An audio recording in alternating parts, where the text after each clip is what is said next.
Hello students, welcome back to Bio Vibes Duo. आज हम evolution के सबसे इम्पोर्टेंट टॉपिक में से एक इम्पोर्टेंट टॉपिक पढ़ने वाले हैं जो कि है लैमार्किज्म एंड नियो लैमार्किज्म।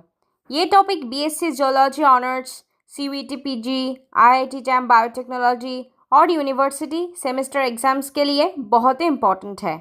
तो चलिए स्टार्ट करते हैं। सबसे पहले बात करते हैं जेबीएल लामार्क की।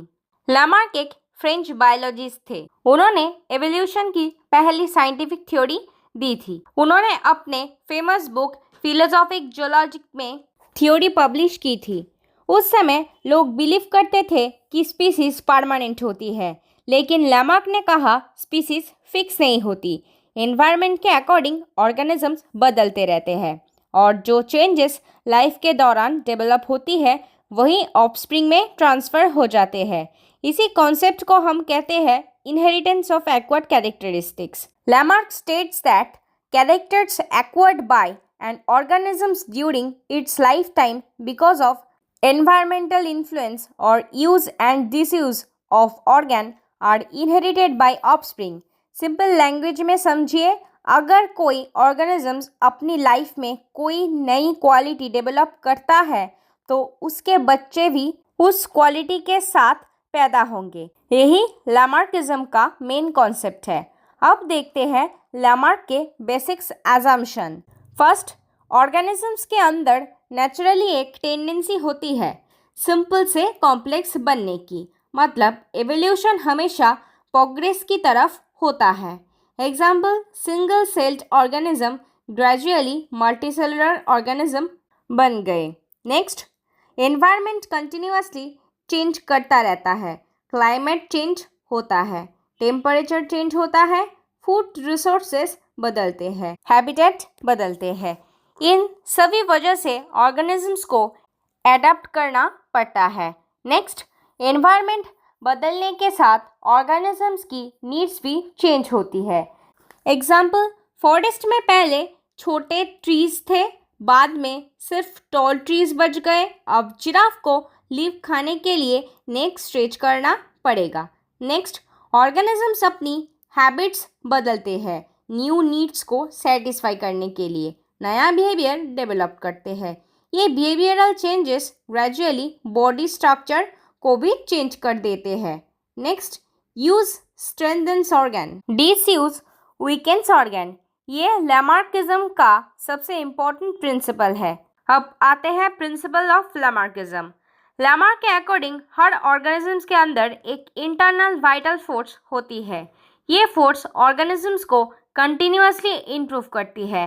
Simple organisms gradually complex organism बन जाते हैं, जैसे कि सिंपल ऑर्गेनिजम्स कॉम्प्लेक्स ऑर्गेनिज्म में कन्वर्ट हो जाता है। ये प्रोग्रेशन लामार्क के अकॉर्डिंग इंटरनल फोर्स की वजह से होती है। नेक्स्ट, एनवायरनमेंट डायरेक्टली ऑर्गेनिजम्स को इन्फ्लुएंस करता है। Climate, food, light, humidity, temperature, ये सब बॉडी स्ट्रक्चर को अफेक्ट करते हैं। एग्जाम्पल, डेजर्ट एनिमल्स और पोलर एनिमल्स एक जैसे नहीं होते क्योंकि एनवायरनमेंट अलग है। इसी तरह जिराफ को टॉल ट्री की वजह से नेक स्ट्रेच करना पड़ा। नेक्स्ट, पोस्टुलेट्स देख लेते हैं। Use and disuses of organ. Lamarck के अकॉर्डिंग जो ऑर्गन कंटिन्यूअसली यूज होता है वो ग्रेजुअली स्ट्रॉन्गर, लार्जर और बेटर डेवलप हो जाता है। एग्जाम्पल्स जैसे कि giraffe neck, duck feet, bird wings and human muscles. Laws of disuse, जो ऑर्गन यूज नहीं होता वो ग्रेजुअली वीक, स्मॉल और डिसअपियर भी हो सकता है।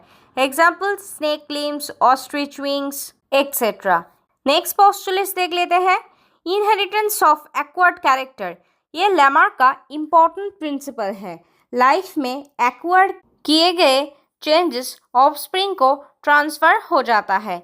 एग्जाम्पल, अगर जिराफ नेक स्ट्रेच करता है तो उसके बच्चे लॉन्ग नेक के साथ ही पैदा होंगे।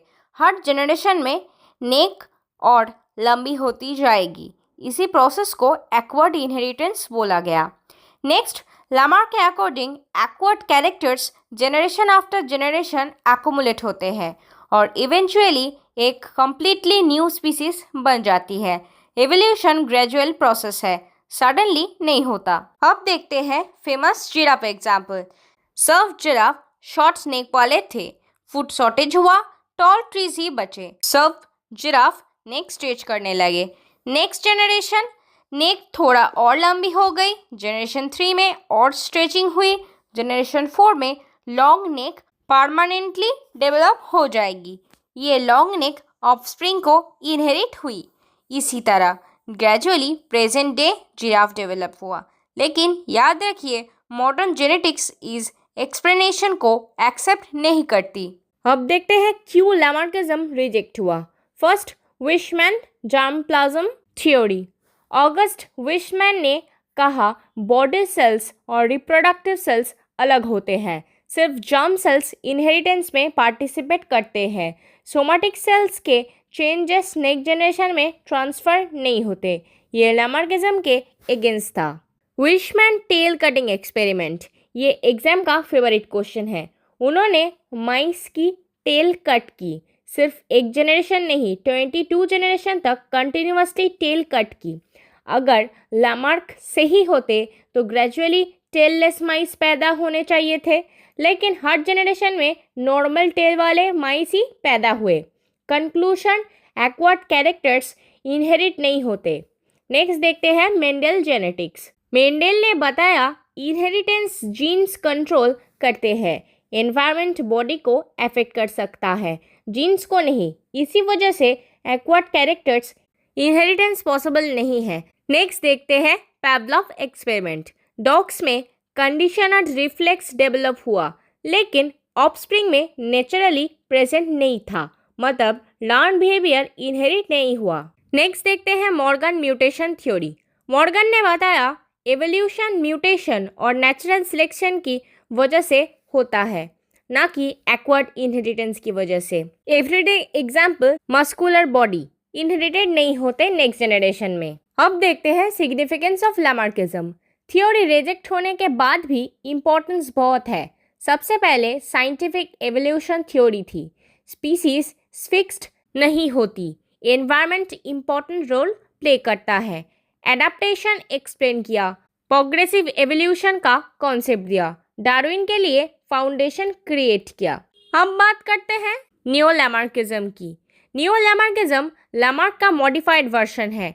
According to this theory, environment कुछ कंडीशंस में इनहेरिटेंस को इन्फ्लुएंस कर सकता है, लेकिन डायरेक्ट एक्वायर्ड इनहेरिटेंस पॉसिबल नहीं।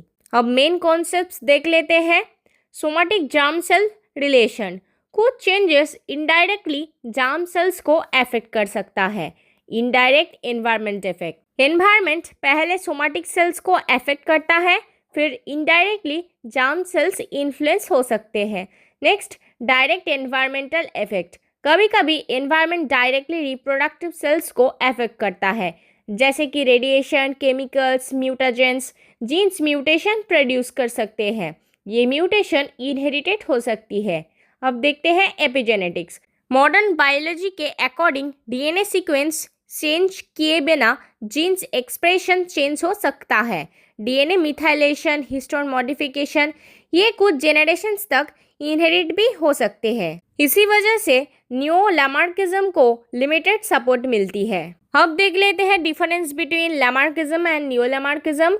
Lamarckism proposed by Lamarck use and disuse important, all acquired characters inherited, genetics unknown, and scientific status rejected.